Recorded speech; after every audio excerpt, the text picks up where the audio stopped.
Představte si, jste v kanceláři, uprostřed otevřeného prostoru. Upozornění vám bez ustání zaplňují obrazovku, symfonie hovorů kolem vás nikdy nekončí a modré světlo z monitoru vám unavuje oči. Najednou vám začne bušit srdce. Koncentrace je pryč. Cítíte se úplně vyčerpaní, bez zjevného důvodu. Tohle je senzorické přetížení. A nejste v tom sami. Studie z Harvardovy univerzity ukazují, že 92% dospělých pravidelně zažívá senzorické přetížení v práci. Co kdybych vám řekl, že se tohoto stresu můžete zbavit za méně než 90 sekund? Vítejte ve VitalMind. Objevte senzorickou přestávku už dnes. 5 vědecky ověřených technik, jak restartovat svůj mozek pomocí 5 smyslů. Pauze. Zavřete oči. Dopřejte si chvilku klidu a soustředění. Teď si představte modrou a jasnou oblohu bez jediného mráčku, která se táhne až k horizontu. Pohledem na ní po dobu 40 sekund aktivujete svůj parasympatický nervový systém, který je zodpovědný za odpočinek a regeneraci. Tato jednoduchá činnost může mít obrovský dopad na vaše zdraví. Studie Kyotoské univerzity prokázala snížení hladiny úzkosti o 68% po pozorování krásy přírody. Účastníci uvedli, že se cítí klidnější a vyrovnanější. Vezměme si příklad jednoho podnikatele, kterého znám. Je neustále zaneprázdněný schůzkami a zodpovědností. Mezi důležitými schůzkami využívá tuto techniku k uklidnění. Tím, že si vyhradí pár minut na pozorování oblohy, se mu daří snižovat stres a zvyšovat soustředěnost. Věnuje těchto 40 sekund pohledu na oblohu, zhluboka dýchá a znovu nachází klid a soustředění. Tato pauza mu umožňuje lépe zvládat své úkoly a udržet si produktivitu. Síla této techniky spočívá v její jednoduchosti. Nepotřebujete žádné speciální nástroje ani dlouhé přípravy. Jen vy, obloha a chvilka klidu. Modrá barva oblohy stimuluje specifické receptory v oku, které vysílají do mozku uklidňující signály. Tento přirozený proces pomáhá snižovat úzkost a navozuje stav uvolnění. Je to řešení dostupné pro každého, kdekoliv a kdykoliv. Nezáleží na tom, jestli se nacházíte v rušném městě nebo na venkově. Vždycky si můžete najít chvilku na to, abyste se podívali vzhůru a uvolnili se. Je tu ale jeden malý háček. Pokud trpíte na migrény, tato technika by vám mohla spustit bolest hlavy. Je důležité znát své limity a nepřehánět to, pokud cítíte jakékoliv nepohodlí. V takovém případě doporučuji promluvit si s lékařem. Ten vám může poradit, jak nejlépe zvládat stres bez zhoršování vašich symptomů. Technika modré oblohy je zkrátka mocný nástroj pro zmírnění stresu a nalezení vnitřního klidu. Vyzkoušejte ji příště, až se budete cítit napjatí a sami pociťte její pozitivní vliv na váš každodenní život. Poslouchejte rezonanci frekvencí mezi 40 a 60 Hz. Tyto nízké a vibrující zvuky mají neuvěřitelný vliv na náš mozek i tělo. Tyto gamma frekvence podporují mentální jasnost a soustředění. Studenti a pracující je často využívají ke zvýšení své produktivity.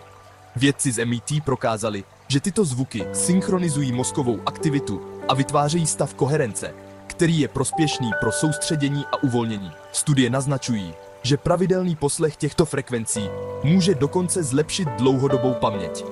Jedna studentka mi vyprávěla, že tuto techniku používá před každým studiem. Objevila ji náhodou a byla ohromena výsledky. Nasadila si sluchátka, pustila si zvukovou stopu s frekvencí 40-60 Hz a okamžitě ucítila, jak ji zaplavuje vlna klidu a soustředění. Vědecké vysvětlení je fascinující. Zdá se, že zvukové vlny na těchto frekvencích fungují jako ladička pro mozek a navádějí ho do ideálního stavu pro učení. Tyto specifické zvukové frekvence stimulují tvorbu alfa-vln v mozku, které jsou spojeny se stavem uvolnění a bdělosti, ideálním pro učení a kreativitu. Umělci a spisovatelé tyto zvuky také používají k povzbuzení své fantazie. Je důležité si uvědomit, že používání těchto zvukových frekvencí se nedoporučuje při řízení auta nebo pokud trpíte epilepsií. Bezpečnost především. Frekvence 40-60 Hz jsou zkrátka mocným nástrojem pro stimulaci soustředění, mentální jasnosti a dokonce i kreativity. Ať už jste student, pracující nebo umělec, tyto zvuky vám mohou pomoci dosáhnout ideálního stavu pro plnění vašich úkolů. Experimentujte a objevte výhody těchto zvukových frekvencí. Pauze. Vezměte si esenciální olej s citrusovou vůní. Nadechněte se zhluboka na 4 sekundy a nechte vůni, aby vám naplnila plíce. Zadržte dech na 7 sekund a nechte své tělo vstřebat blahodárné účinky oleje. Poté pomalu vydechujte 8 sekund a uvolněte napětí. Vídeňská univerzita zaznamenala zlepšení kognitivních funkcí o 40% po použití této techniky. Vědci pozorovali výrazné zlepšení koncentrace a paměti. Jeden manažer mi vyprávěl, že mu tato technika pomáhá uklidnit se před prezentacemi. Přivoní si k esenciálnímu oleji, zacvičí si dýchání 4-7 a okamžitě se cítí klidnější a soustředěnější. Tato metoda mu umožňuje zvládat nervozitu a věnovat se úkolům s větší mentální jasností. Mechanismus fungování této techniky je dvojí. Za prvé, esenciální oleje s citrusovou vůní mají uklidňující a energizující účinky, které působí přímo na limbický systém mozku.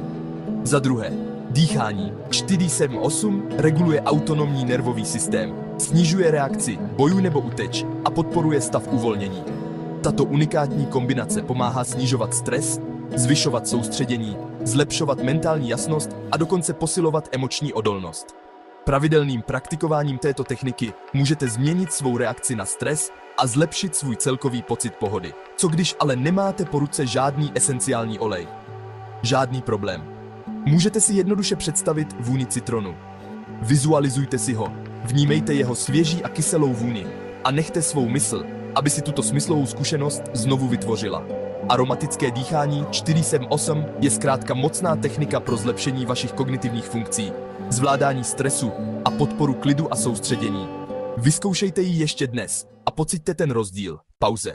Představte si, za 7 dní budete klidnější, vědomější, více v kontaktu sami se sebou. Metaanalýza z roku 2024, publikovaná v časopise Frontiers in Neuroscience, ukázala nárůst celkového pocitu pohody o 74% díky praktikování těchto cvičení. Tak proč nepřijmout 7denní výzvu? Začněte restartem modré oblohy. Podělte se s námi v komentářích, jaká intervence vás nejvíce oslovila. A přihlaste se k odběru kanálu. Tohle je jen začátek vaší smyslové cesty.